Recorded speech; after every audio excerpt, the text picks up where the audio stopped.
Guys एक बार फिर से स्वागत है आपका मेरे चैनल सरकारी बाबू में। तो गाइज़ देखिए लास्ट ईयर जो आरटीआई थी जिसमें काफ़ी सारे क्वेश्चंस पूछे गए थे जो आपके इस बार असिस्टेंट रिलेटेड पोस्ट से हो सकते हैं।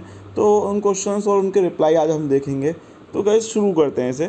तो number of candidates appear for assistant post in written test conducted on 10 October 2020 है ना। If possible category wise details जो है उन्हें चाहिए, रिटन टेस्ट जो हुआ था है ना। और एक्सपेक्टेड डेट क्या है रिज़ल्ट की असिस्टेंट पोस्ट की। तो आप देखेंगे गाइस जो एग्ज़ाम था वो 24 जुलाई को हो गया था 2019 में है ना। लेकिन टायर 2 होने में कोरोना वायरस की वजह से टाइम लग गया जो कि अक्टूबर 2020 में हुआ था लास्ट ईयर है ना। नहीं तो ये मार्च में होना था लेकिन कोरोना वायरस की वजह से डिले हुआ है, वरना तो जल्दी आया था।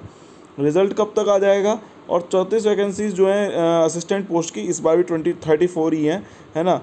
Added to the already vacancies of assistant post if yes then provide the information as well as their category wise status. तो ये इसमें पूछा गया कि टोटल 34 वैकेंसीज जो हैं वो रिपोर्ट की गई हैं असिस्टेंट पोस्ट की। Now has there been any new vacancies added to the already vacancy of assistant. कुछ नई वैकेंसी जोड़ी गई हैं, अगर हाँ तो उसकी इन्फॉर्मेशन दे कैटेगरी वाइज। और ये पूछा गया will there any waiting list for final result. अगर हाँ ऐसा है तो कितने साल के लिए वैलिड होगी। जैसे गाइस आप में से बहुत लोग जानते होंगे कुछ जगह पे वेटिंग लिस्ट निकलती है ना, और जो कि 1 साल के लिए वैलिड रहती है। तो उसने पूछा है कि ये जो है क्या इस साल भी ऐसी कोई इसमें कोई वेटिंग लिस्ट होती है। और प्रमोशन एक्सपेक्ट क्या है असिस्टेंट पोस्ट के अंडर एफएसआई। और शॉर्ट जो पोस्टिंग है वो किस बेसिस पे की जाएगी, शॉर्ट लिस्टेड कैंडिडेट की या फिर उनके पास ऑप्शन रहेगा चूज़ करने का देयर डिज़ायर्ड पोस्टिंग। ठीक है, तो आपके सारे क्वेश्चंस थे जो कि इस आरटीआई में पूछे गए हैं। तो उसको आंसर जो है वो देख लेते हैं हम। तो गाइज इसको देख लेते हैं है ना।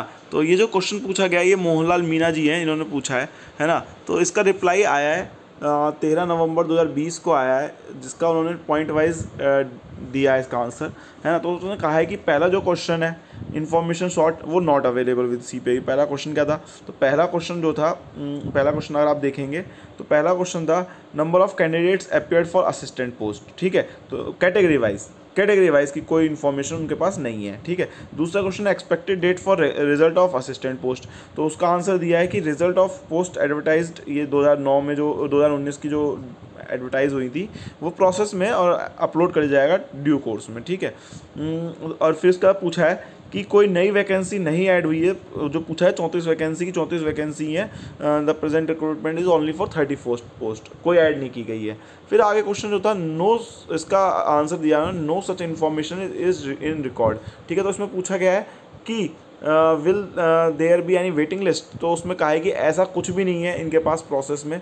ठीक है, तो यानी कि जो वेटिंग लिस्ट है वो नहीं होती है। ठीक है, अगला क्वेश्चन था कि इन्फॉर्मेशन शॉर्ट इस प्रमोशन एस्पेक्ट के बारे में।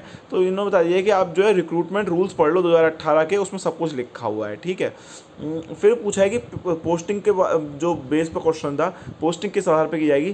Posting will be done as per vacancies and also on the basis of functional requirement of the authority है ना। इसमें उनका जवाब भी कुछ समझ नहीं पाया या फिर ये सही से दिया नहीं है इन्होंने कि जो चॉइस रहेगी या नहीं रहेगी उसका आंसर नहीं दिया इन्होंने। कहा है कि वैकेंसीज अवेलेबल हैं उसके बेस पे किया जाएगा और फंक्शनल रिक्वायरमेंट जहाँ होगी अथॉरिटी को वहाँ भेज दिया जाएगा। तो गाइज़ आई होप आपको जो क्वेश्चंस मन में उठते होंगे वो सब इस आरटीआई में कवर किए गए हैं। और अगर आपके कोई और क्वेश्चंस होंगे तो उसके लिए मैं एक अलग से आरटीआई डाल दूंगा। जैसा कि मैं अभी सिलेबस के लिए भी एक मेल लिखने वाला हूँ डायरेक्टर को। ठीक है, रिक्रूटमेंट सेल का जो डायरेक्टर है, तो आपका सपोर्ट चाहिए होगा है ना। ट्विटर पर भी सिलेबस रिलीज़ करो, इस तरह से कैंपेन चलाएंगे जिससे कि हमें सिलेबस जल्दी से मिल सके। तो आई होप कि आपको ये वीडियो अच्छा लगा होगा। तो वीडियो को लाइक करना एंड चैनल को सब्सक्राइब कर लेना। Thank you for support and love. Thank you guys.